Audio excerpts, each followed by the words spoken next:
संघ संत रामपालजी महाराजांचा असून मराठी भाषिक भक्त समाजास सहज समजावे म्हणून हिंदी भाषेतून मराठी भाषेत रूपांतरित करण्यात आलेला आहे.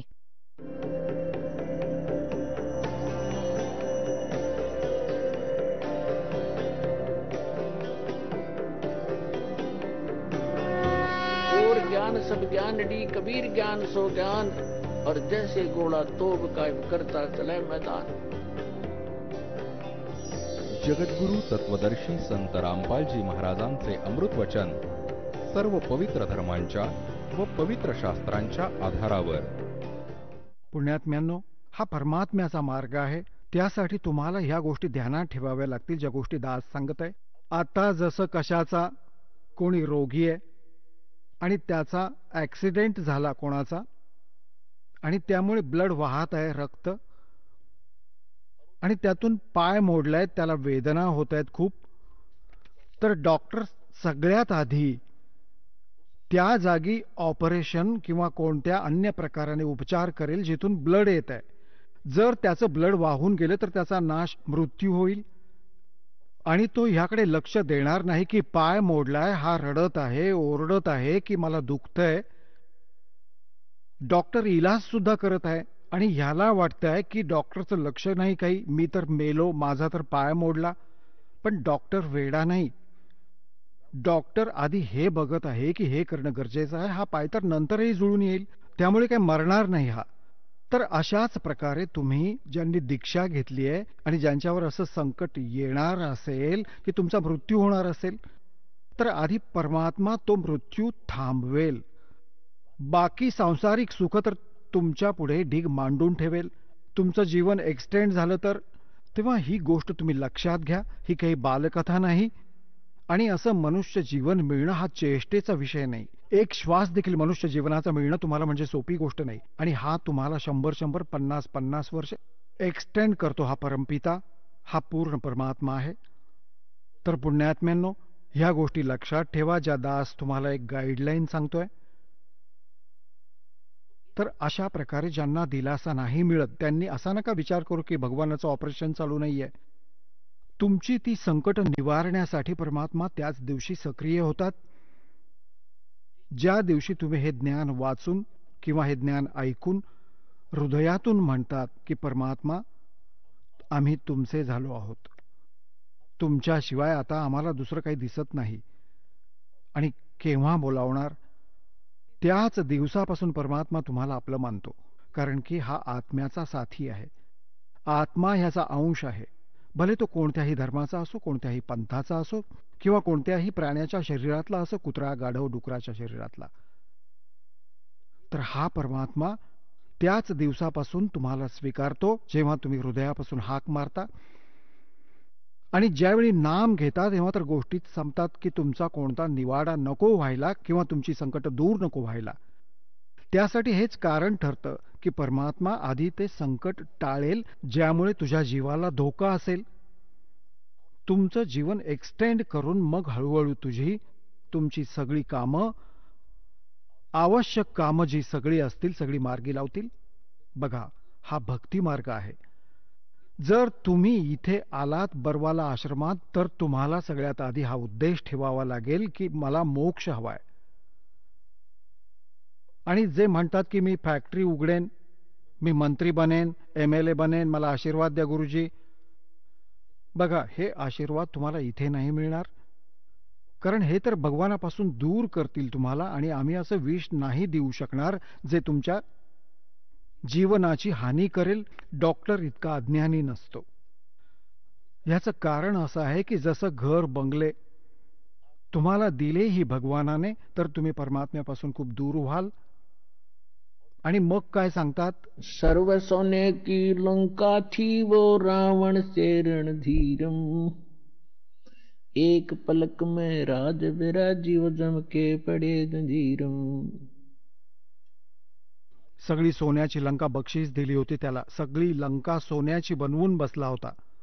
आणि त्यावेळी तर काही 1000, 20-20, 30-30 हजार वर्षांचं वय असायचं. तर त्यामध्ये असा विचार करणं ही काही मोठी गोष्ट नव्हती की आत्ता नको मरायला, 40,000 वर्ष जगेन. कारण की सत्ययुगात 1,00,000 वर्षांचं आयुष्य असतं आणि त्रेतामध्येही सुरुवातीला 40, 50, 30 आणि शेवटी कमी होत जातं.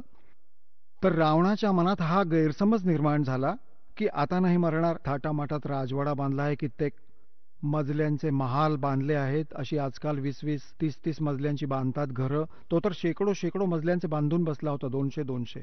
इतका कुबुद्धी होता. आणि सगळी सोन्याची, विटा आणि वाळू सोन्याची, लिंपण सोन्याचं. आणि त्यालाही वाटले की आता मरणार, आणि अशी घमेंड उतरली, परिवारासकट नष्ट झाला. तर सांगायचा अर्थ हा आहे, परमात्मा सांगतात की क्या मांगो कुछ थिर न रहाई, ये देखत नैन चला जग जाई, 1 लख पूत 1.25 लख नाती, उस रावण के दीवान बाती. परमात्मा म्हणतात काय मागू. आपल्याला म्हणतात की काय मागाल. रावणा एवढे श्रीमंत पण नाही होऊ शकत, आणि एवढे शक्तिशाली सिद्धियुक्त पण तुम्ही नाही होऊ शकत. आणि त्याची कशी दुर्गती झाली, आणि काय काय मागायला हवं परमात्म्याकडून. भक्ति दान गुरु दीजियो देवन के देवाओ, जन्म पाया भूलू नहीं करहूं पद सेवा हो. आणि मग काय मागायचं.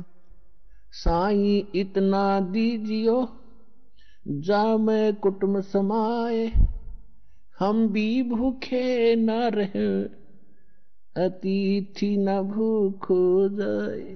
ह्याहून जास्त मागायची गरज नाही भगवानाकडे. आता परमात्म्याला सगळं माहीत आहे की ह्या बाळाला कशाची गरज आहे, आणि काय द्यायचं, कोणती वस्तू देणं अनिवार्य आहे, कोणती वस्तू हा मागत आहे, त्याच्यासाठी ह्याचा उपयोग आहे की नाही. जसं डॉक्टरच्या ऑपरेशन म्हणजे उपचारामध्ये रोग्याने स्वतःचं खरं नसतं करायचं, डॉक्टरचं ऐकायचं, डॉक्टर सांगेल ते बरोबर असेल. आणि डॉक्टरच्या उपचारात मध्ये नाक खुपसलं आपलं की नाही नाही नका असं करू, तसं करा, तू बेशक करून घे, पण त्याने लाभ नाही होणार, तो रोग नाही संपणार. तर अशा प्रकारे तुम्ही ज्या दिवशी इथं येता तुम्ही उपचाराधीन आहात, आणि तुम्हाला रोग कोणता आहे.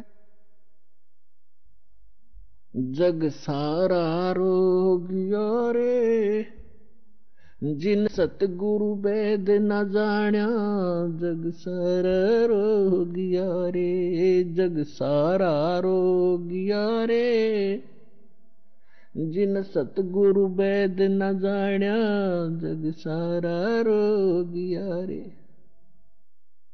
कोणता रोग. भाई जन्म मरण का रोग लगा है, या तृष्णा बडरी खांसी. जन्म मरण का रोग लगा है, या तृष्णा बडरी खांसी. आवागमन की डोर गले में, या पड़ी काल की फांसी. जग सारा रोग रे, जिन सतगुरु वेद न जाण्या, जग सारा रोग रे. भाई देखा देखी गुरु शिष्य बन गे, किया ना तत्व विचारा. देखा देखी गुरु शिष्य बन गे, किया ना तत्व विचारा. गुरु शिष्य दोनों के सिर पे यू काल ठोके पंजारा. जग सारा रोग रे, जिन सतगुरु वेद न जाण्या, जग सारा रोग रे. भाई साचा सतगुरु कोई न पूजे, इन झूठों जगपतियासी. साचा सतगुरु कोई न पूजे, इन झूठों जगपतियासी. झूठ अंधे की बा गई अंधे ने, ये मार्ग कौन बतासी. जग सारा रोग रे, जिन सतगुरु वेद न जाण्या, जग सारा रोग रे. भाई सार शब्द सर जीवन बूटी, घस घस अंग लगावे. सार शब्द सर जीवन बूटी, घस घस अंग लगावे. कहे कबीर तुम सतकर मानो, ये जन्म मरण मिट जावे, जग सारा रोग गया रे। जिन सतगुरु वैद न जाण्या, जग सारा रोग गया रे। तर यामध्ये असं स्पष्ट केलं आहे परमात्म्याने की तुम्हाला कोणता रोग आहे. काय सांगितलंय की जन्म मरण का रोग लग गया है, और यह तृष्णा बढ़ रही, खांसी और आवागमन की। वर जा, मग तिथे तुमचा हिशेब मांडून झाल्यावर खाली या. मनुष्य व्हा, गाढव व्हा, कुत्रा व्हा, मग आपला टाइम पूर्ण करा आणि मग जा. नंतर तिथून नेक्स्ट आदेश येईल, गाढव हो, गाढव व्हायचं, पुन्हा जायचं.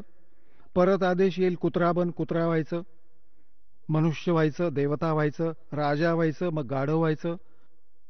म्हणतात ये आवागमन की डोर गळे में। ही काळाच्या कर्मांची फाशी लागली आहे तुमच्या गळ्याला.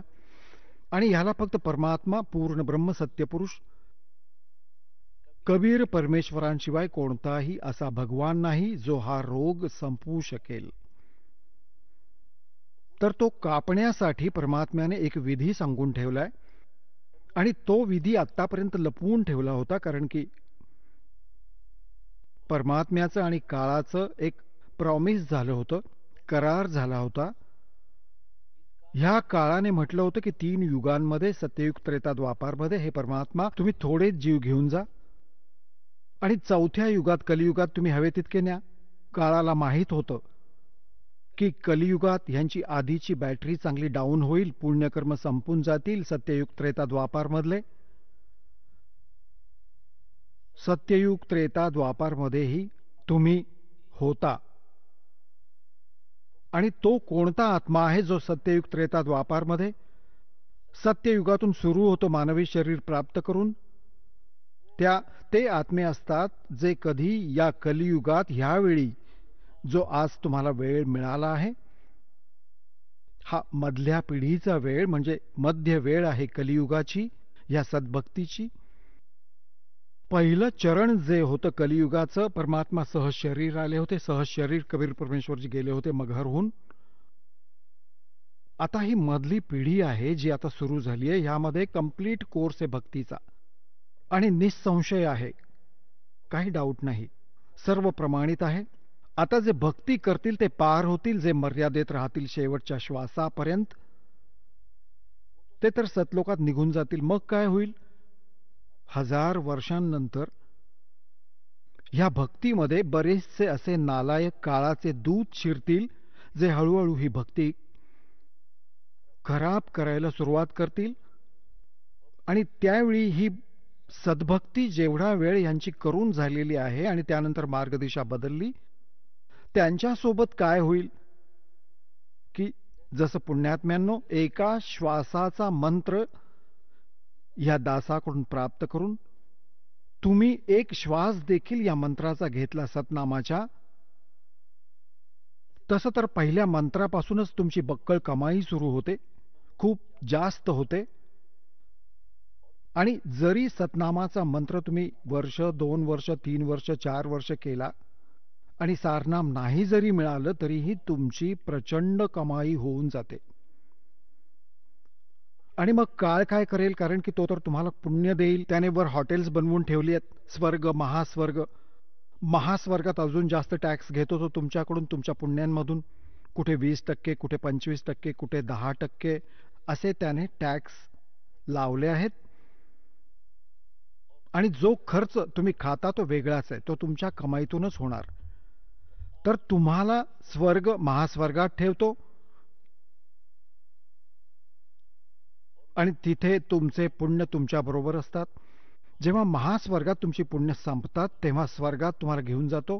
खाली अजून एक वेगळा स्वर्ग आहे, त्या महास्वर्गाहून वेगळा जो कॉमन स्वर्ग आहे. तिथेही तुमची पुण्य संपली की मग तुम्हाला पृथ्वीवर टाकून देतो. तर तो पुण्यात्मा इतका वेळ तिथे राहतो स्वर्गात, महास्वर्गात, मग त्यांना सत्ययुगात सुरुवातीलाच जन्म देतो. ह्या भक्ती युगात केलेली भक्ती त्यांची एवढी प्रबळ झालेली असते की मग ते सत्ययुगात आधी जन्म घेतात त्यांची तरीही एवढी भक्ती असते, कारण की सत्ययुगात लाखो वर्षांचं आयुष्य असतं. हे एकच जीवन पूर्ण करतात इतके की 1-2 जीवनातच हे सत्ययुग पूर्ण होतं. मग त्रेतामध्ये तुम्ही येता. तुम्ही तेच आहात जे आधी भक्तीत रमला होता, पण तुम्ही घसरलात, तुम्ही पडलात, विचलित झाला कोणत्या तरी कारणाने. आणि परमात्म्याचं विधान आहे, जो जन मेरी शरण है ताका हूँ मैं दास, और गेल गेल लाग्या फिरूं जब तक धरती आकाश. एकदा का कोणी ह्या सत्य नावाशी जोडला गेला, आज त्यांनी नाव घेतलं, कितीही रोगी असेल आणि भले उद्या त्याचा मृत्यू झाला, नाम घेतल्या घेतल्याही झाला, तरी तो परमात्मा आपल्या वहीमध्ये नोंदवेल त्या आत्म्याला की माझा झाला हा. आता पुण्यात्म्यांनो, आपण असंख्य जन्म वाया घालवले, असंख्य जन्म मनुष्याचे व्यर्थ घालवलेत तुम्ही. हे पहिलं शरीर नाही जाणार जे आज तुमचं जाणार आहे, माना कधीही. हे तर असंख्य वाया घालवले आहेत, ते तर कपडे कुर्ते पायजमे आहेत ह्या तुमच्या शरीर बॉडीवरचे. आणि हे नाम घेतल्याबरोबर तुमचे काही शेकडो कुर्ते पायजमे ठेवले जातात खुंटीवर आणि कपाटात.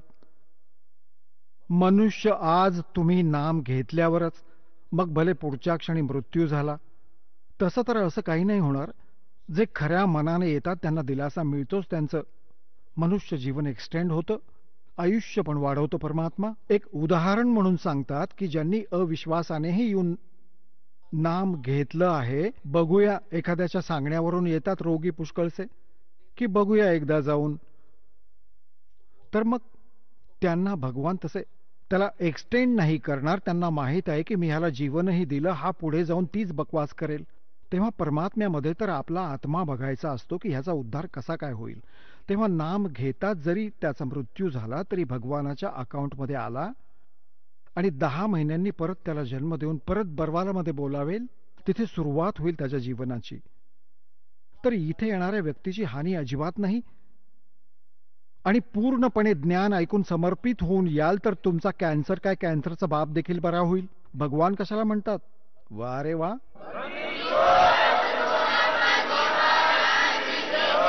इथे कमीत कमी लाखो भक्तांचे कॅन्सर पर्यंतचे आजार बरे झालेत, ज्यांनी समर्पित भावाने परमात्म्यावर विश्वास ठेवून नाम घेतलं आणि मर्यादा पाळली. कारण की दुःखी माणूस मर्यादा व्यवस्थित पाळतो, सुखी तर गडबड करतो समाजाला मोठा मानून. ह्याला तर आपला जीव दिसत असतो, त्याला लवकर पावतो भगवान, लवकर प्रसन्न होतो, त्याचं आयुष्यही वाढवतो आणि त्याला रोगापासून मुक्तही करेल.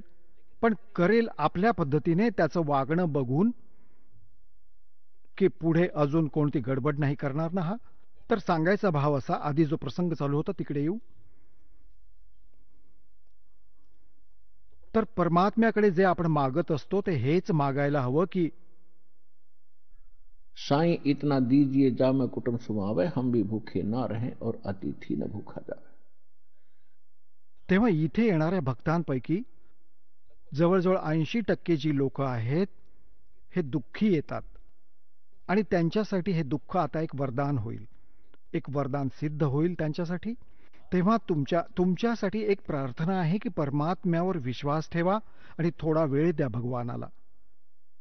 आणि दुसरी गोष्ट ही आहे की इथे जो प्रसंग चालू आहे की लाखो वर्ष, सत्ययुगात तुम्हाला लाखो वर्षांचं आयुष्य देखील प्राप्त झालं आणि ते देखील कमी वाटलं. मरायला लागला तेव्हा वाटायला लागलं की अजूनही भगवानाने थोडासा वेळ द्यावा. त्रेतामध्ये हजारो वर्षांचं होतं, द्वापारमध्ये 800-900 वर्ष आयुष्य होतं जीवाचं, आणि कलियुगात आता 60-70-80 वर्ष आपण मुश्किलीने जगतो. आपण 90 वर्ष खूप झाली कसं बसं. आणि ह्याला हे तर असं मानणं काही मोठी गोष्ट नाही. आपल्याला लाख वर्षांचं आयुष्य देखील कमी वाटलं आणि तेही संपलं. हे आयुष्य तर संपणार म्हणजे संपणार, हे तर फायनल समजा. ही तर माहीत आहे तुम्हाला गोष्ट, पण मरू इच्छित नाही आपण, ही वेगळी गोष्ट आहे. आत्ता नको, आत्ता नको. जे मेले आहेत ते पण असा विचार करत असत की आत्ता नको. पूर्णपणे स्वस्थ व्यक्ती आणि चांगली फॅक्टरी आहे, लाखो करोडो अब्जो पैशांची कमी नाही. आपल्याच हेलिकॉप्टरमध्ये मृत्यूला प्राप्त झाला ऍक्सिडेंट झाल्यामुळे, आणि आता काय होईल, गाढव बनून फिरत असेल, मरून तर तो पण गेला. इथे मृत्यू काय आश्चर्याची गोष्ट नाही. हे तर युनिव्हर्सल ट्रूथ आहे. पण ह्या मृत्यूपासून वाचण्यासाठी आता पद्धत आहे, मालकांच्या शरणी या. कबीर ये तन जाएगा सके तो ठहर ला, एक सेवा कर सतगुरु की फिर गोविंद के गुण गा. कबीर साहेब हे सांगतात की हे मनुष्य जीवन तर सगळ्यांचं जाणार आहे आणि वेळेवर जाईल. जितकं तुम्हाला मिळालं आहे त्याहून जास्त नाही मिळणार. एक प्रियव्रत नावाचा राजा होता. त्याने 11 अब्ज वर्ष तप केलं आणि 11 अब्ज वर्षांपर्यंत त्याला राज्य मिळालं. तपाने राज्य प्राप्त होतं.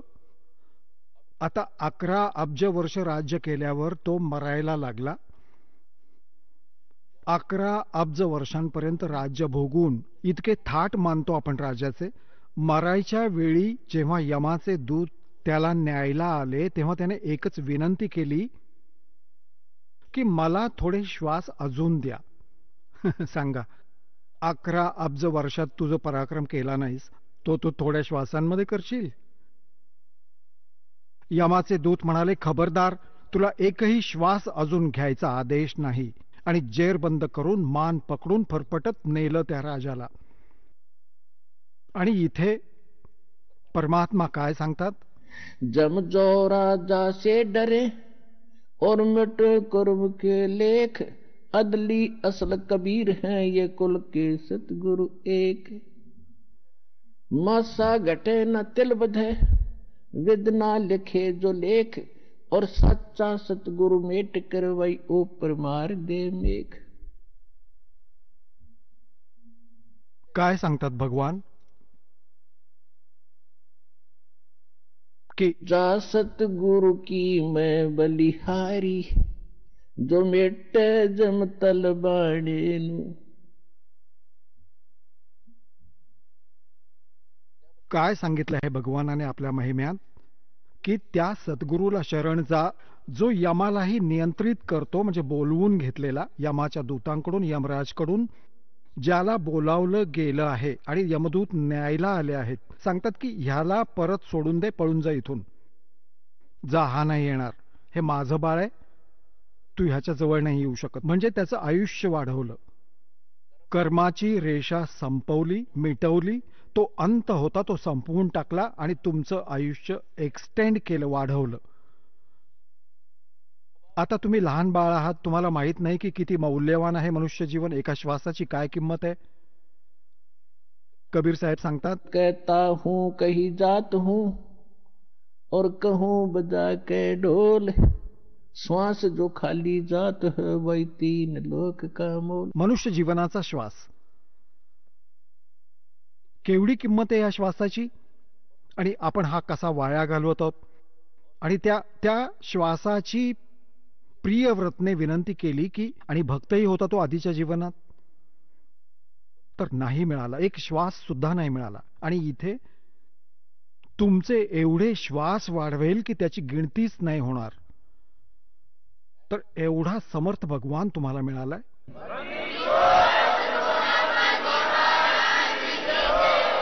तेव्हा सांगण्याचा अर्थ हा आहे की सत्ययुगात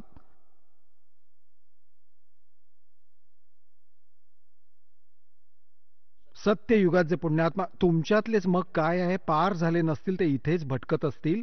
आणि सत्ययुगात मग जन्म झाला, ती पुण्य संपली.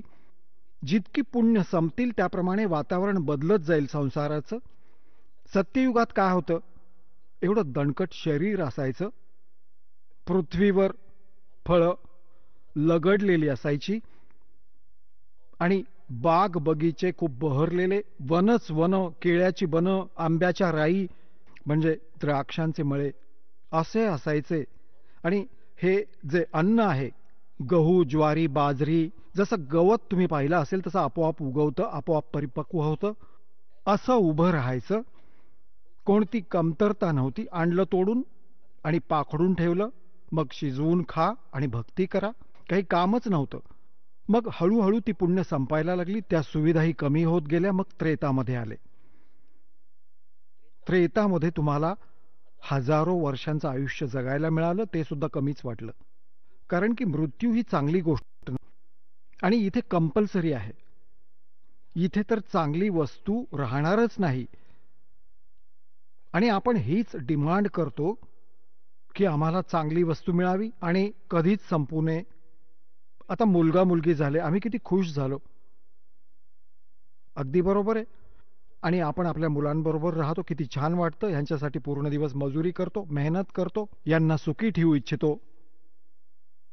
आणि हा मृत्यू होतो एका मिनिटात. मुलंच मरतात, बाप आई वडील दोघेही मरतात एकत्र. अख्ख्या परिवाराचा नाश होतो. मग व्हॉट इज दिस? हा लोक आहे, हे संसार आहे जिथे तुम्ही राहत आहात.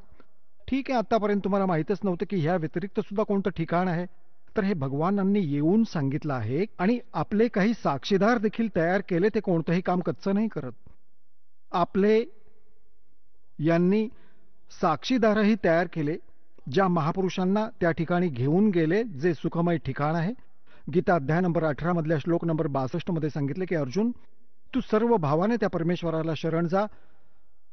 त्याच्या कृपेनेच तू परम शांती आणि सनातन परमधामाला प्राप्त होशील.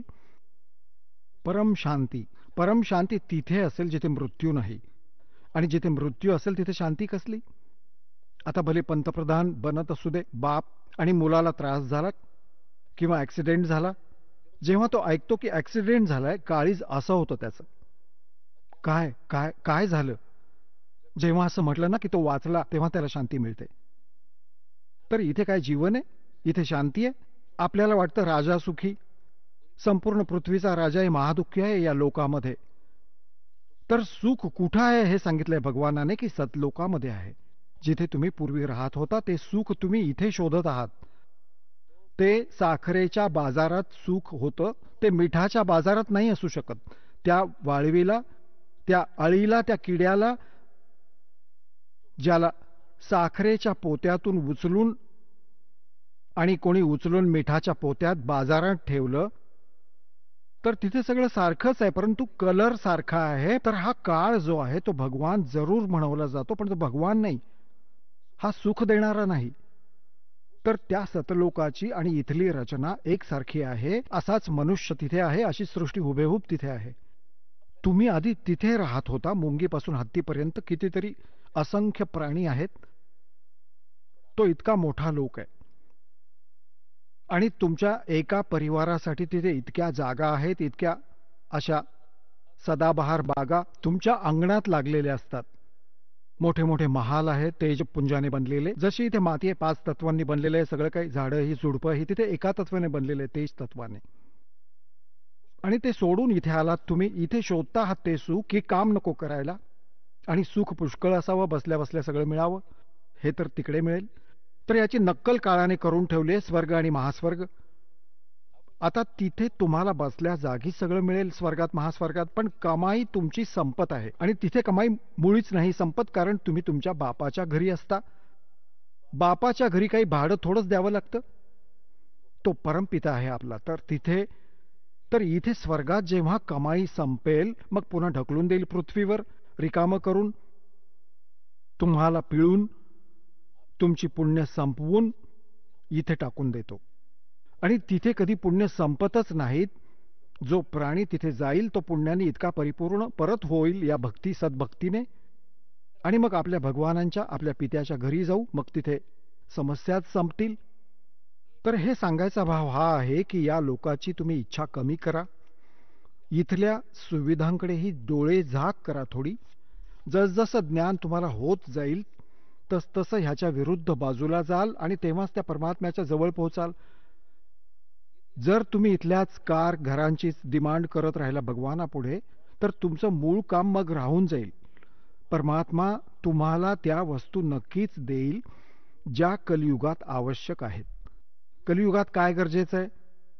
व्हेकल, जशी मोटरसायकल आहे, कार आहे, किंवा इतर काही सोयीस्कर एखादं जसं ट्रान्सपोर्ट, जसं गाडी चांगली चालत असावी. बसमध्येही माणसं सहज जाऊ शकतात, ट्रेननेही येऊ जाऊ शकतात. येणं जाणं यात काय? गाडीत बसल्यानंतर कोणी देवता बनतो. रेल्वेमध्ये बसला ना, यात कारमध्ये बसलेला आहे तर तो माणूसच आहे.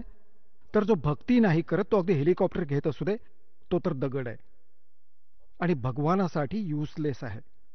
म्हणून परमात्मा सांगतात राम रटत निर्धन भलो, टूटी घर की छान, वो कंचन महल किस काम के, जा भक्ति नहीं भगवान. की परमात्म्याला तो मुलगा आवडतो, भले निर्धन असू दे आणि इतका निर्धन असो की घराचं छत सुद्धा पडलेलं असो, आणि माझी परमात्म्याची भक्ती करत असेल. आणि त्या सोन्याच्या महालाचं काय करायचं जिथे, ते काय कामाचे सोन्याचे महाल जिथे परमात्म्याची भक्ती नसेल. तर भक्ती किती गरजेची आहे, किती आवश्यक आहे आणि किती महत्त्वपूर्ण आहे, ह्याची काय किंमत आहे हे तुम्हाला सत्संगातून समजतं. जर तुम्हाला माहीत नसेल तर कोणाचं अवश्य मानावं लागेल जो सांगत असतो. आणि एकतर सांगत जा आपला अनुभव, ते तर संत वेगळे असतात. दास सांगतो भगवानांनी सांगितलेलं, तर भगवानांनी सांगितलेल्यामध्ये कोणतीही त्रुटी नाही असू शकत, हे तर तुम्ही नक्की खरं समजावं. हे तर मानलंच पाहिजे की भगवान जे म्हणतो ते फायनल असतं. माणसाच्या सांगण्यात त्रुटी असू शकते, भगवानाच्या सांगण्यात नाही होऊ शकत. तर दास स्वतःचा नाही सांगत अनुभव, भगवानांनी सांगितलेलंच सांगत आहे. आणि जे त्यांनी ज्ञान दिलं ते तुम्हाला ऐकवतो.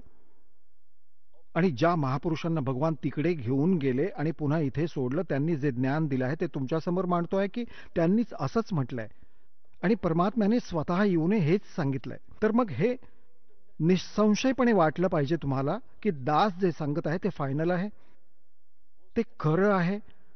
तर सत्य ग्रहण करायची सवय लावा. मुलं खेळण्यांना खरं मानतात कारण की त्यांची बुद्धी इतकी काम नाही करत. छोटे छोटे घोडे असतात खेळण्यातले, कार असते, त्यांना असंच हाताने ओढत असतात की बाजूला व्हा, कार आली आहे, बाजूला व्हा, कार आली आहे, आणि मागे मागे पळतात तिच्या. तर ही खेळणी आहेत या पृथ्वी लोकावरची, जी तुम्ही डिमांड करत आहात. ते तर खेळण्यांशी खेळत आहात. आणि ह्या ज्ञानामुळे मग तरीही खेळण्यांशी खेळणं आपोआप सोडाल. जशी लहान मुलं असतात खेळण्यांशी खेळतात छोट्या छोट्या कार बरोबर, आणि जेव्हा ते मोठे होतात, त्यांचा विवाह होतो आणि त्यांना ओरिजिनल कार बसायला मिळते, तेव्हा काय ते खेळण्यातल्या कारशी खेळू शकतात? मोठी माणसं तुम्ही त्या खेळण्यातल्या कारशी खेळू शकता का? त्याच्याशी नाही खेळणार. अशाच प्रकारे जेव्हा तुमचे विचार या ज्ञानाने मॅच्युअर व्हायला लागतात, इथून वर उठाल, तर तेव्हा तुम्हाला वरच्या सुखाचं ज्ञान होईल. मग तुमची इथल्या या खेळण्यांमध्ये रुची नाही राहणार. तर त्या दिवसापासून तुमची भक्ती प्रारंभ होईल आणि एके दिवशी हे ज्ञान तुम्हाला होईल. भगवानाने तुम्हाला शरणात घेतलं आहे, तर तुमची स्थिती अशी बनवेल. आधी तर तुम्हाला ज्या वस्तूंची गरज असेल त्या नक्की देईल. आता तुम्ही इथे येता तेव्हा कोणी तर रोगांनी दुःखी आहे, कोणी कर्जाने दुःखी आहे, कोणी कोणी इतर एखाद्याच्या मुलीसोबत चुकीची गोष्ट घडली आहे बाबा, कोणी कुठल्याशा केसने पीडित आहे, कोणी कोणत्या कारणाने. आणि जेही ज्ञान आणि भक्ती दिली जाते तुमची, ती इथेच नष्ट होते. कारण की तुम्ही भक्ती करता, 36 तुमच्यावर संकट आहेत, त्याच्यावर तुम्ही प्रार्थना करता भगवान असं व्हावं, तर ती तुमची सोबतच संपते. तर परमात्मा तुम्हाला कसं बरं करेल? एकदा कोणाच्या ओठाला जखम झाली, ओठाला, आणि कोणी उपाय सांगितला की ह्याच्या ओठाला हलवा बनवून बांधून ठेवा. आता थोडासा हलवा बनवला 10-20 ग्रॅम देशी तुपाचा आणि त्याच्या ओठाला लावला. ओठाला लावताच त्याने आत गिळला, भुकेला होता. त्यांनी पुन्हा लावला, त्याने पुन्हा खाल्ला. एका समजदार माणसाने सांगितलं की ठीक आहे, भरपूर बनवा, आधी याच्या पोटात भरवा, मग ओठावर टिकेल. आतून फुल करा, मग टिकू देईल हा ओठावर.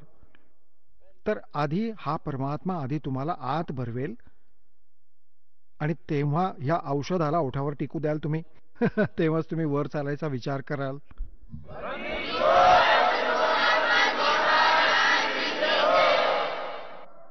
म्हणजे तुमची इथली जी रिक्वायरमेंट आहे, दाता आपली जी दुःख आहे ती आधी बरी करतील. आणि बरं झाल्यावर तुम्ही चुका करायला लागता, ते देखील मालकांना माहीत आहे. तुम्ही वाटल्यास माना किंवा मानू नका. आता अनेक भक्त म्हणतात की सगळं काही छान झालं, एक थोडंसं ते सांगतात की इतकंच दुःख उरलंय. ते तर ठेवावंच लागतं भगवानाला. ते तर मुद्दामच ठेवलंय भगवानाने, नाहीतर अभिमानी होऊन मिरवाल. तर परमात्मा सांगतात की सुख के माथे पत्थर पड़ो, जिसते नाम हृदय ते जावे, और बलिहारी उस दुख के जो पल पल नाम उठावे. तर परमात्मा सांगतात की अशा सुखाला आग लागू दे ज्यामुळे भगवानाचा विसर पडतो. आणि बुद्धिमानी व्यक्तींनी, समजूतदार व्यक्ती भक्तांनी असं मागायला हवं, परमात्मा असं दुःख देत जा, तुमची आठवण येत राहील. असं सुख नका देऊ ज्यामुळे तुमच्यापासून दूर जाईन, खड्ड्यात जाऊ दे असं सुख. तर पुण्यात्म्यांनो, परमात्म्यांनी हे जे थोडंफार ठेवलं आहे हे अनिवार्यच आहे आपल्यासाठी. असा विचार करून तुम्ही आता ब्लाइंड फेथ ठेवा या मार्गावर. पूर्वी आपण ब्लाइंड फेथ ठेवायचो त्या अज्ञानी नकली संतांवर, आणि तिथे त्यांनी आपल्या त्या ब्लाइंड फेथचा म्हणजे आंधळेपणाने मागे जाण्याचा त्यांनी दुरुपयोग केला, ज्यामुळे आपल्या पूर्वजांचं आयुष्य नष्ट झालं. आता त्या ब्लाइंड फेथच्या स्थितीमध्ये आपल्याला आणण्यासाठी खूप वेळ लागेल दासाला, पण एके दिवशी आपोआप होईल, जेव्हा सारे प्रमाण तुमच्या समोर येतील की हु इज गॉड, परमात्मा कोण आहे आणि कसा मिळतो. ह्या साधनेमुळे जी दास देत आहे ते कोणाकोणाला मिळाले आहेत भगवान, आणि ज्यांना ते भगवान भेटले आहेत त्यांनी त्याचं वर्णन काय काय केलं आहे, कसा सांगितलंय. तर हीच साधना ज्या महापुरुषांनी जी साधना केल्यामुळे परमात्मा भेटले आहेत, आणि ती तुमच्या समोर मांडली. कारण तुम्ही स्वतः नाही वाचू शकत अध्यात्म लिटरेचरला, त्यासाठी टीचरची गरज असते सिलेबस शिकवण्यासाठी. तर आपल्या अध्यात्माचा जो टीचर सिलेबस आहे हे पवित्र ग्रंथ आहेत सगळ्या धर्मांचे, पवित्र बायबल, पवित्र कुराण शरीफ, पवित्र गुरुग्रंथ साहिब जी, पवित्र पुराण, पवित्र वेद, पवित्र श्रीमद भगवत गीताजी. तर हे आपल्या अध्यात्म मार्गाचे सिलेबस आहेत, पाठ्यक्रम आहे. आणि पाठ्यक्रमाला एक गुरु म्हणजे टीचर समजू शकतो. तुम्हाला सांगितलेलं गुरु कोण आहे? गुरु भगवान असू शकतो, दुसरा गुरु असूच शकत नाही. कारण की गुरु सगळे, गुरु म्हणा, सद्गुरु म्हणा, सद्गुरु ह्यासाठी म्हणावं लागलं कारण नकली गुरु खूप झालेत, नाहीतर गुरु शब्द पुरेसा आहे. गुरु म्हणजे वाट दाखवणारा, खरी वाट दाखवणारा. पण खोटे गुरु झाले आहेत म्हणून सद्गुरूची गरज भासली. तेव्हा सद्गुरू म्हणा आणि त्याला गुरु म्हणा, परमात्माच येतो, येतात, आणि तेच गुरु असू शकतात. इतर कोणी गुरुच नाही. बाकीचे गुरु तर सगळेच आहेत, तुम्हाला सांगितलंच आहे.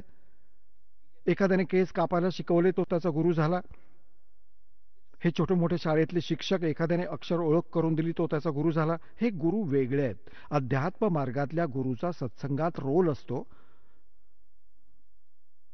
जर इथे गुरु असते तर भगवानाला येण्याची गरजच नव्हती. आपण रचलेल्या सृष्टीला अनुभवातून भगवानच शिकवू शकतो. जीव कसा समजू शकतो आपल्या अनुभवाने? तर असंख्य ब्रह्मांडांचे रचनाहार परमात्मा स्वतः दे होते.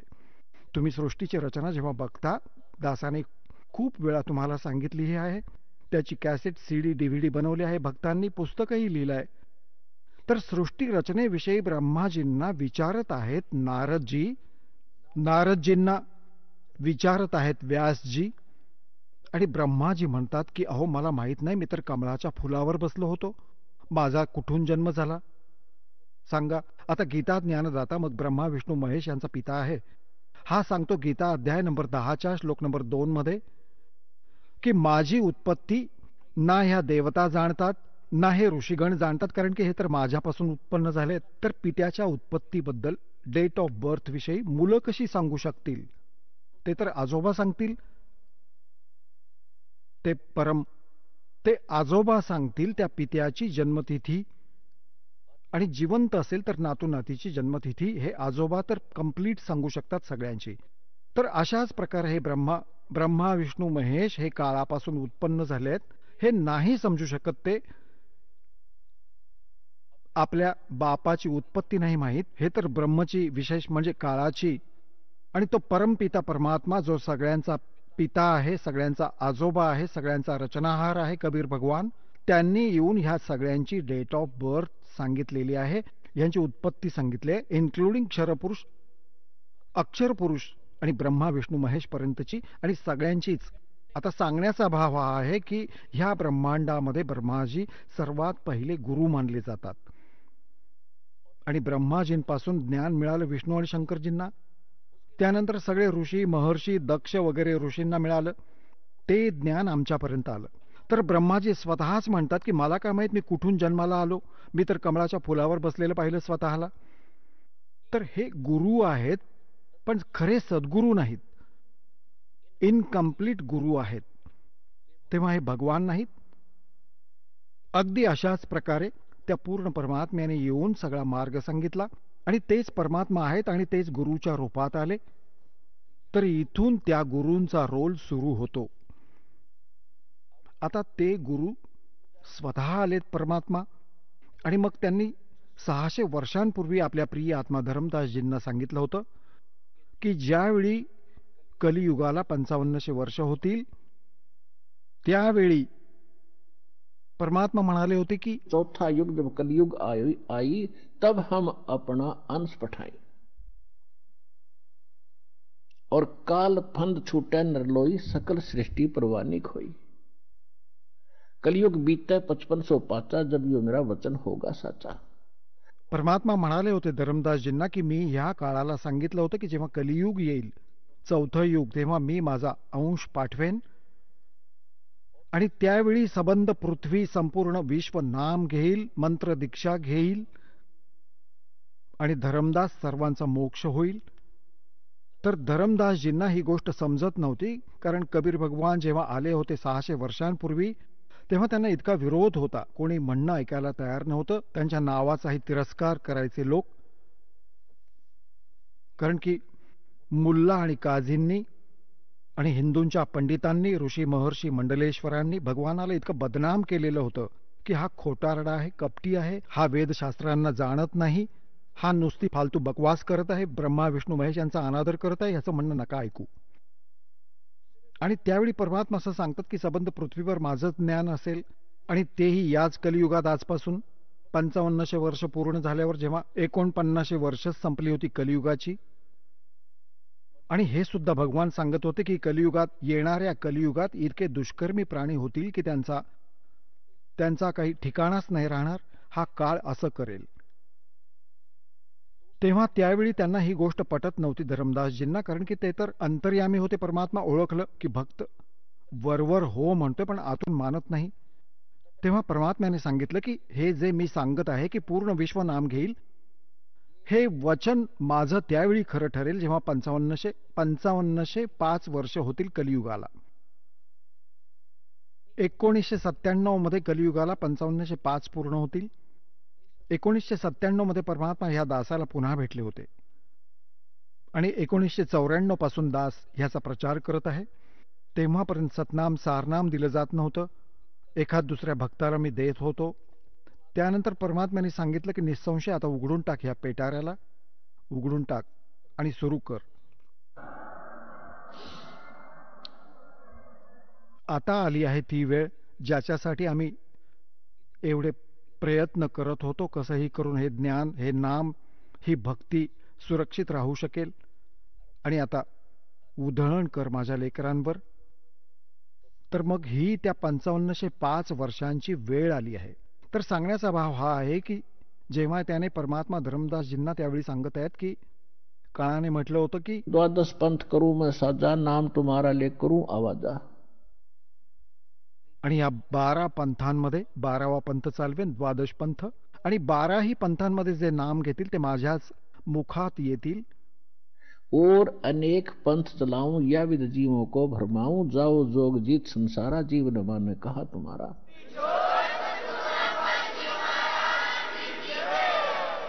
चला आता आपण त्या श्रद्धाळूंचे अनुभव जाणून घेऊयात, ज्यांनी जगद्गुरू तत्वदर्शी संत रामपालजी महाराजांकडून दीक्षा प्राप्त केलेली आहे, तसेच त्यांच्याद्वारा सांगितलेल्या भक्ती मार्गावर चालत आहेत. नमस्कार. सतसाहेबजी. आपलं नाव? पूजा संतोष नलावडे. आपण कुठून आलात? राहणार चरोली, आळंदी, पुणे, महाराष्ट्र. आपला व्यवसाय काय आहे? मी सध्या गृहिणी आहे. पहिले मी जॉबला जात होते मॉलमध्ये. संत रामपालजी महाराजांची गुरुदीक्षा आपण कधी घेतली? 28 एप्रिल 2018ला. संत रामपालजी महाराजांची गुरुदीक्षा घेण्या अगोदर आपण व आपला परिवार कोणती भक्ती साधना करत होतात? आम्ही म्हणजे शंकराची पूजा करणे, गणपती बसवणे, परत देवी देवतांचे म्हणजे व्रत करणे. परत मी म्हणजे मार्गशीर्ष महिन्याचे गुरुवार पण धरत होते, त्याचे उद्यापन करत होते. परत माहेरी ग्रामदैवत म्हणून म्हणजे जेजुरीचा खंडोबा, तर त्यांची म्हणजे हे राहायचं, तिथं बेल भंडारा वाहणे, त्याच्यासाठी रविवारचं जाणं, पौर्णिमेचं जाणं हे एक राहायचं आमच्या इथे. परत आता लग्न झाल्यानंतर इकडे म्हणजे सासरी पण आमचं वाघेश्वराचं मंदिर आहे मोठं शंकराचं, तर तिथे पण सोमवारचं जाणे, तिथे त्याला बेल वाहणे, श्रावणी सोमवार म्हणजे पकडणे, ते एवढं सगळं असायचं घरी. म्हणजे अजून वारकरी संप्रदाय टाईपचे म्हणजे एक गुरु होते, म्हणजे जे माझ्या जावेंनी दिरांनी म्हणजे त्यांना गुरु बनवलं होतं. पण म्हणजे मग ते वारी निघाल्याच्या नंतर ते म्हणजे जेवण अन्नदान वगैरे असायचं, तर त्या अन्नदानाला मग ते रात्रभर ते भजन कीर्तन हे सगळं करायला लागायचं तिथं पण. त्या सेवा एक अशी चालू असायची. पण असं म्हणजे साईबाबांचं एक हे असायचं, साईबाबांचं मंदिर आहे इथं चरोलीच्या तिथं आमच्या, तर तिथे पण आम्ही म्हणजे गुरुवारचं वगैरे जायचं. जसं आपण सांगत आहात की आपण सुरुवातीपासूनच भक्ती मार्गात होतात आणि महाराष्ट्रामध्ये जी काही प्रचलित भक्ती साधना आहे ती भक्तिविधी आपण करत होतात. तर मला असं विचारायचं आहे की संत रामपालजी महाराजांचं जे काही ज्ञान आहे हे ज्ञान आपल्याला कसं कळालं आणि आपण त्यांच्या शरणात कसे आलात? ते असं झालं की माझे मिस्टर 2-3 वेळा गाडीवरून असे पडले होते, पण त्यांच्या डाव्या साईडला फक्त लागायचं, म्हणजे फक्त खरचटायचं. मग ते असे म्हणायचे की कोणाला तरी विचारूया आपण की नक्की हा काय प्रकार होतोय. तर ते सारखे म्हणजे ब्राह्मणांना म्हणजे विचार हे कर, तर ते असे कटिंग वगैरे करायला आहे ना सलूनमध्ये जायचं, तर तिथे कबीरपंथी म्हणून मेन होते कटिंग करणार, तर त्यांनी सांगितलं की मी तुझ्या घरी येतो एक दिवस आणि तुला सांगतो की काय असतं काय नसतं, का तर ते कबीरपंथी होते. मग त्यांनी ते कबीरपंथीचं सांगायला सुरुवात केली. मग आमचे भगतजी ऐकायचे ते सगळं. मग सकाळ सकाळ सगळं कबीर म्हणजे पंथांचं सगळं गाणी वगैरे लावायचे काय. पण नंतर युट्यूबला त्यांनी जसं चालू केलं ते पाहणं, तर संत रामपालजी महाराजजी यांचं सत्संग त्यांना दिसलं त्याच्या, म्हणजे ते ऐकलं त्यांनी ते. पण तेव्हा मी काय तिथं नव्हते, म्हणजे मी माहेरी होते. पण नंतर त्यांनी परत ते ऐकायचे ते, आणि मग ऐकून त्यांनी मग मी तर माहेरीच होते, माझ्या आईच्या डोळ्याचं ऑपरेशन झालं. आणि मग हे अचानकच लागले म्हणायला की मला नाम दीक्षा घ्यायची. मी म्हणायचे काय करताय म्हणजे नक्की तुम्ही, पण नियम वगैरे मला काही माहित नव्हतं एवढं. मग परत एकदा तरी पण मी नाहीच म्हणायचे त्यांना. मग त्यांनी काय केलं, ते नामदीक्षा घेतलीच शेवट. मी आईकडे गेले, आईचं ऑपरेशन झालं, तर त्यांना म्हटलं मग मी येतच नाही इकडं, असं पण झालं एकदा. तर म्हटले नाही. बरं म्हटलं ठीक आहे चालते. मग आले. मग नंतर ते काय करायचे, रोज सकाळचे संत रामपालजी महाराजांनी दिलेले म्हणजे नित्य नियम आरती वगैरे ते लावायचे, पण ते माझ्या काय डोक्यात जात नसायचं. मी म्हणायचे हे काय करतात नक्की, काय कळत नाही. गुरुजी जे सत्संग सांगतात ते पण काय कळत नसायचं मला. मी बाहेर निघून जायचे, अजिबात म्हणजे हेच नव्हतं, म्हणजे त्याच्यात इंटरेस्टच मला पण असं वाटत नसायचं. पण नंतर जे सत्संगमध्ये गुरुजी ते भगवद्गीता वगैरे खोलून दाखवायला लागले, म्हणजे त्याच्यात काय सांगितले काय नाही. भगवद्गीतेतलं पण सांगितलेलं की 11व्या अध्यायातला 32वा श्लोक की मी का बोलतोय, सगळ्यांना खायला आलोय, हे ते. मग नंतर जरा माझा इंटरेस्ट वाढायला लागला. मग म्हटलं काळ म्हणजे काय हे, का आता ते रामायण महाभारत पहिलं पाहायचो, त्या पाहण्याच्या ह्याच्यात कसं की ते मी समय होऊ असं म्हणायचे ना. मग समय म्हणजे कोण, तर ते म्हणजे ते काळच आला एक, म्हणजे एक प्रकारचा. तर ते झालं. मग नंतर ऐकून त्यांच्यानंतर मी 5 महिन्यांनी संत रामपालजी महाराज यांच्या शरणमध्ये आले. जसं तुम्ही सांगत आहात की सर्वप्रथम आपले पतिदेव संत रामपालजी महाराजांच्या शरणात आले आणि त्यांनी जी भक्तिविधी घरामध्ये चालू केली, त्या भक्तिविधीचा आपल्याला कुठल्याही प्रकारचा असा काय आनंद मिळत नव्हता, परंतु परमात्माची कृपा झाली आणि आपल्याला हळूहळू संत रामपालजी महाराजांचं ज्ञान कळालं आणि आपण त्यांच्या ज्ञानात आलात आणि त्यांच्याकडनं अनुग्रह घेऊन आज आपण भक्ती करत आहात. तर या भक्तीमुळे आपल्याला व आपल्या परिवाराला काय काय लाभ प्राप्त झालेत? पहिला तर असा की मला आध्यात्मिक म्हणजे ज्ञान मिळालं, परत आर्थिक पण लाभ भेटला मला, शारीरिक पण भेटला. आर्थिक म्हणजे असं झालं की संत रामपालजी महाराज यांच्या शरणमध्ये आल्याच्या नंतर 5 महिने म्हणजे असं त्यांचं इथंच चालायचं मग घरात. तर असं अचानक झालं की म्हणजे मी तर नामदीक्षा नाही घेतली, पण आमच्या भगतजींनी घेतली होती. तर घेतल्याच्या नंतर ते दर्शनात निघाले होते, पण त्या टाइमला पैसे पण नव्हते, का तर मोजूनच जेवढे होते तेवढेच म्हणजे हे केलते. पण नंतर जाताना एकदम भगतजींना 2100 रुपये बॅगेत कसे काय आले, म्हणजे तर एक मोठा चमत्कारच झाल्यासारखा झालता तो एक, की 2100 रुपये. मी म्हणायचे माझ्या जाऊबाईंनी माझ्या आणून दिले का, मी विसरले. पण मी म्हणायचे नाही, आता एवढ्या टंचाईत आपण मोजूनच ठेवतो ना सगळे पैसे. तर ते म्हणले 2100 रुपये आलेच कसे काय याच्यात. मग नंतर भगतजी तिकडून जाऊन आल्याच्या नंतर म्हटले नाही, म्हणले संत रामपालजी महाराज यांचीच दया होती ही, की ते आपल्याकडे आले असे. परत 2 महिन्यांनी पण असाच एक चमत्कार झाला. तेव्हा पण असे 1600 रुपये अचानक माझ्या बॅगेत होते. म्हटलं हे पण असं कसं झालं, तर म्हटलं ते पण आता एक चमत्कारच झालाय मोठा. ते झाल्याच्या नंतर शारीरिक लाभ म्हणजे मला पॅरालिसिसचं 2 अटॅक येऊन गेले. मुशीला एक कृषी प्रदर्शन असते मोठं, तर त्याच्यात शनिवारी म्हणजे येऊन गेला. तर त्या टायमात सगळे भगतजी वगैरे आम्ही सगळे म्हणजे पुस्तक सेवा चालू होती. तर सेवा चालू असताना अचानक म्हणजे माझ्या पाठीत असं मान इतकी दुखायची की मला म्हणजे असं वळलं इकडं तिकडं होता येत नसायचं. आणि मग मी अचानक उन्हाच्या ह्याच्यामध्ये तिथं जाऊन स्टॉलमध्ये थांबले. तर थांबल्याच्या नंतर माझी पूर्ण डावी बाजू गेली. डावी बाजू म्हणजे माझी जीभ पण एकदम जड झाली, हात पाय काहीच मला सुचेना झालं. मग नंतर भगतजी जे आमचे म्हणजे होते, तर ते म्हटले की तुम्ही फक्त म्हणजे संत रामपालजी महाराजांना एकदा दंडवत घाला. तर मग ठीक आहे म्हटलं. मग मी तसेच दंडवत घातलं आणि दंडवत घातल्यानंतर 10 मिनिटांनी जरा मी कंट्रोलमध्ये आले. पण तरी पण सगळे लागले म्हणाले की तुम्ही एकदा स्कॅन करून या. मग डी वाय पाटील दवाखान्यात मला भगतजी एकदा घेऊनच गेले. म्हटले नाही आपण कसं म्हणतात ना, जास्त म्हणजे हे नको व्हायला, पुढे रात्रीचं काय म्हणजे प्रॉब्लेम व्हायला नको, म्हणून स्कॅन वगैरे करून येऊयात आपण. मग ते स्कॅन करून आलो. तर ठीक आहे म्हटले, नॉर्मल एकदम आलं माझं ते. आणि नंतर परत दुसऱ्या दिवशी म्हटलं चला आता परत सेवेला जायचं दुसऱ्या दिवशी, पण काय नाही होते. पण म्हटलं नको. भगतजी आमचे म्हटले नाही तू घरीच थांब, येऊ वगैरे नकोस. तर भगतजी मग गेले कामाला. आणि मुलगा पण रविवारचा त्याची सकाळ पेपरला ते चित्रकलेची स्पर्धा असते, तर ते शाळेत होता तो. तर तो पण शाळेत गेला होता. तर त्याची शाळा सुटणार होती 12 वाजता. तो 8 वाजता त्यांनी ह्यांनी त्याला सोडलं. आणि मग नंतर तोपर्यंत मी एकटीच होते. जाव वगैरे माझ्या लग्नाच्या ह्याच्यासाठी बाहेर गेल्या होत्या पूजेला. आणि शेजारी मग कोणच नाही. शेजारच्या काकू पण म्हणजे निघाल्याच होत्या पुण्याला. आणि तेवढ्यात म्हणजे मला काय झालं की मी टॉयलेटला जावं आणि मला एकदम चक्कर आल्यासारखं झालं, डोकं आपटते कुठं काय. दरवाजा उघडायचा ते मी लावून टाकते. आणि तेवढ्यात म्हणजे मुलगा पण आला 10:30ला, 10:30-11 वाजताच घरी आला तो. आणि त्याला वाटलं मी टॉयलेटच धुते. नंतर मी त्याला म्हटलं बाळा मला बाहेर काढ. तर तो म्हणतो काय करतेस तू. तर मी डोकं आपटलं, तिथंच घसरले. मग नंतर त्याने मला बाहेर काढलं. मग नंतर त्याच्यानंतर पूर्ण माझी जीभ वगैरे सगळं जड झालं. त्यांनी मला खूप म्हणजे सगळे त्यांची रडारड चालू, पण मला काही आठवत नाही. दवाखान्यात मला तिथले लोकल म्हणजे आमचे डॉक्टर आहेत, तर त्यांच्याकडे नेलं. तर त्यांनी फक्त मला एनर्जी ड्रिंक वगैरे दिलं. तर ते एनर्जी ड्रिंक पण म्हणजे काहीच नाही. आणि ते तोंडात ते कसली गोळी ठेवायला जातात ते पण दिली, पण त्याने मला काही झालं नाही. नंतर मला परत दुसऱ्या दवाखान्यात नेलं, दिघीला रोड डॉक्टरकडे. तर ते म्हणले तुमच्या घरात भांडणं वगैरे झालेत की काय. तर म्हटलं नाही, म्हणजे आमच्या घरात तसं म्हणजे सगळे सांगायचे, म्हणजे मला तर काय कळतच नव्हतं.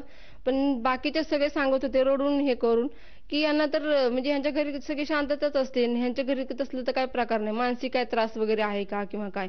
तर म्हटलं तसलं पण काही नाहीये.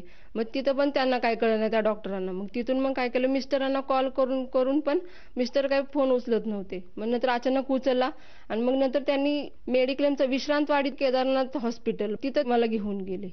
मग तिथे गेल्याच्या नंतर पण डॉक्टरांना काहीच कळलं झालं की मला काय झालंय नक्की, काही म्हणजे हेच होत नव्हतं. आणि मग नंतर त्यांनी मला MRI करण्यासाठी मला परत तिकडे चंदननगरला जायला सांगितलं. तर तिकडे पण गेल्यावरती वाटतं मी म्हणजे माझ्या ह्याच्यातच आपाच म्हणजे पूर्ण सोडला होता. मी उठ म्हणलं की झोपायचे आणि झोप म्हणलं की उठून बसायचे, आरडाओरडा करायचे. तिथं डॉक्टरांना वगैरे काही पण बोलायचे, म्हणजे असं झालं. आणि MRIच्या मशीनमध्ये पण मला त्यांनी हे केलं तर मी त्याच्यात पण उठून बसले होते. म्हणजे ते सगळे मला आता आमचे घरचे सांगतात की तू काय काय करायचीस ते, म्हणजे मला काही माहिती नाही. मग नंतर ह्यांनी माझ्या मिस्टरांनी संत रामपालजी महाराज यांना म्हणजे प्रार्थना लावली की मला असा असा त्रास होतोय. तर ते म्हणले म्हणजे ठीक होईल. त्याच्यानंतर मग मी 3:30-4 वाजता जराशी म्हणजे स्थिर झाले होते. आणि मग त्याच्यानंतर संध्याकाळी मग मी सगळ्यांना ओळखू लागले, बघायला लागले, बोलू लागले. आणि मग फक्त 3 दिवस म्हणजे पॅरालिसिस एवढं माझं डेंजर होतं ते की फक्त 3च दिवसात मला डिस्चार्ज भेटला त्याच्यातून. डायरेक्ट सुरुवातीला तर ICUतच टाकलं होतं. दुसऱ्या दिवशी तुम्ही हसायला म्हणजे बोलायला लागले सगळ्यांच्या बरोबर, असं झालं होतं माझ्याशी. परत मला म्हणजे गुप्त रोग टाईप एक झालं होतं. म्हणजे जॉबला असायचे, स्टँडिंग माझं पूर्ण म्हणजे असायचं. ते बॅक पेन तर ते त्यांनी व्हायचंच. पण त्या डॉक्टरांनी हाडकाचं पाणी काढलं खालच्या, तेव्हा त्यांना म्हणजे कळलं की नक्की काय म्हणजे गुरुजींना प्रार्थना केल्याच्या नंतर ते त्यांना म्हणजे त्यांनी ते निदान निघालं की म्हणजे मला नक्की काय झालंय, म्हणजे मणक्याचं ह्याच्यात पाण्यात म्हणजे इन्फेक्शन झाले, मग ते मेंदूच्या शिरा वगैरे त्याच्यातून म्हणजे निदान निघाल्यासारखं झालं की हे पॅरालिसिस. मग तेवढ्यात त्यांनी म्हणजे म्हणले फक्त नाही काय नाही नॉर्मल आहेत ह्या. आता MRI पण माझा एकदम क्लिअरच होता, रिपोर्ट पण म्हणजे नंतर नॉर्मल. म्हणजे तिथं ते सिस्टर ब्रदर वगैरे होते तर ते पण लागले म्हणाय तुम्ही काल कशा होत्या, काय बोलत होत्या आम्हाला, काय म्हणत होत्या, तुम्ही आज कसे एकदम हसताय वगैरे हे करताय. मग ते पण झालं. आणि मग मी चालत म्हणजे पॅरालिसिस झालेला माणूस बिलकुल चालत येत नाही. मी वरच्या सेकंड फ्लोअरला होते का कुठं पण तिथून चालत घरी आले होते. परत म्हणजे माझ्या आई वडिलांनी म्हटले नाही कोल्हापूरला पण हिला न्यायची, निपाणीला दाखवायला. तर निपाणीला पण म्हणजे स्पेशालिस्ट आहेत. पण नंतर परत भाऊ म्हटलं नाही जेजुरीत पण आहेत एक, तर आपण तिथं जाऊयात. मग तिथं पण गेलो आम्ही गाडीत बसून. तर उतरताना म्हणजे आता पॅरालिसिसचा माणूस कसं असतंय की त्याला धरून चालले, कुठं काय केलंय, व्हीलचेअर हे ते. पण नाही, मी तर अशी तडफड आपली चालले होते छान. तर डॉक्टर म्हणतात कोण पेशंट आहे, तर म्हटलं मीच. आणि मग जाऊन बसले चेअरवर आणि मग त्यांना रिपोर्ट वगैरे दाखवलं. म्हणले तुम्हाला तर काहीच नाही झालेलं. मग ठीक आहे, आम्ही 2 मिनिटातच परत माघारी घरी. मग म्हटलं जाऊ देत. मग मला बाकीचं कुठंच नेलं नाही किंवा काय नाही. संत रामपालजी महाराज यांच्या म्हणजे शरणात आल्याच्या नंतर मी तर म्हणते ना की मला जीवनदानच भेटल्यासारखं झालं. का तर माझ्या मिस्टरांची आई पण म्हणजे माझा मुलगा आता 13 वर्षाचा आहे, तर त्या टायमात 12 वर्षाचा होता. तर म्हणजे असं वाटलं की त्यांची पण आई त्याच वर्षी म्हणजे गेली होती. म्हटलं आता माझे पण मुलगा काय तसंच होते की काय. म्हणजे एवढ्या ह्याच्यातून म्हणजे संत रामपालजी महाराज यांनी म्हणजे मला पूर्ण वाचवल्यासारखं झालं ते. जसं तुम्ही सांगत आहात की संत रामपालजी महाराजांच्या दयेने आपल्याला जो अर्धांगवायूचा झटका आला होता त्यातनं आपल्याला पूर्णपणे संत रामपालजी महाराजांच्या सद्भक्तीमुळे आणि केवळ त्यांना प्रार्थना केल्यामुळे आपण त्यातून बाहेर आलात. तर मला असं विचारायचं की या गोष्टीला आजच्या डेटला, आजच्या घडीला किती दिवस लोटले आणि आपण त्या अर्धांगवायूसाठी आता कुठल्या प्रकारची ट्रीटमेंट किंवा गोळ्या औषधे घेत आहात का? मला तो झटका 16/12/2018 झाला होता. म्हणजे आता ते 2 वर्ष झाले बरोबर. तर मी ते 3च दिवस फक्त तिथं डॉक्टरांकडे होते. त्याच्यानंतर मी फक्त 8 दिवस त्यांचं जे रेग्युलर जे असतं चेकअप वगैरे किंवा त्यांचं जे गोळ्या होत्या त्यांनी दिलेले जेवढे डोस तेवढेच घेतले. त्याच्यानंतर बाकी एकही गोळी मी घेतली नाही किंवा त्यांना व्हिजिटला सुद्धा गेले नाही परत दाखवायला की मला काय होतंय की नाही. का तर म्हटलं काय विनाकारण गोळ्या खाऊन, का तर मला मी फिट वाटत होते. परमात्मा संत रामपालजी महाराजांना फक्त सांगितलं की परमात्मा परत दवाखान्यात म्हणजे जाऊ देऊ नका मला, एवढंच म्हटलं. परत नाही मग गेले मी तेवढ्याच ह्याच्यावर. संत रामपालजी महाराजांच्या दयेने आज आपल्याला व आपल्या परिवाराला बरेचसे लाभ प्राप्त झालेत. तर ह्या अनुषंगाने आपण आपल्या ज्या मैत्रिणी आहेत किंवा ज्या पूर्वीच्या व्यवसायातल्या ज्या काही आपण ज्या ठिकाणी नोकरीला होतात त्या ज्या काही आपल्या कलिग्ज आहेत, सहकारी आहेत, त्या सर्वांना उद्देशून आणि जो समाज बांधव आज TV चॅनलच्या माध्यमातून आपल्याला बघत आहेत या सर्वांना आपण काय संदेश द्याल?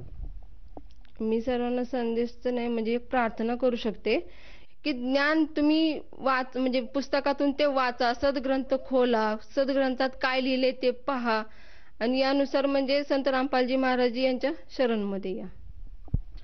जर कोणी साधकाला संत रामपालजी महाराजांची शरण घ्यावीशी वाटत असेल तर तो व्यक्ती किंवा तो साधक संत रामपालजी महाराजांची नामदीक्षा कशी घेऊ शकेल?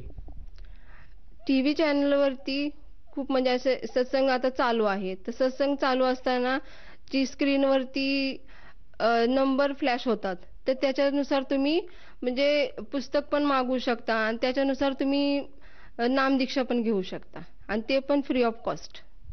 धन्यवाद. सत्संग.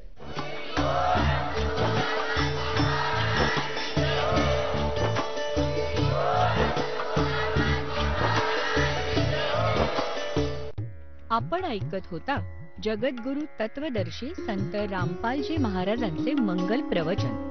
निःशुल्क नामदीक्षा प्राप्त करण्यासाठी आणि अधिक माहितीसाठी संपर्क करा 7030303951 7030303952. आमची वेबसाईट आहे www.jagadgururampalji.org. सर्व पवित्र धर्मांच्या व पवित्र शास्त्रांवर आधारित प्रमाणित अनमोल पुस्तक ज्ञानगंगा किंवा जगण्याचा मार्ग यापैकी कोणतेही एक पुस्तक निःशुल्क मागवण्यासाठी आम्हाला आपले पूर्ण नाव, पूर्ण पत्ता, पिनकोड सहित आणि फोन नंबर लिहून 7030303951 7030303952 नंबरवर SMS करू शकता किंवा आम्हाला 7030303950 नंबरवर व्हॉट्सअप देखील करू शकता.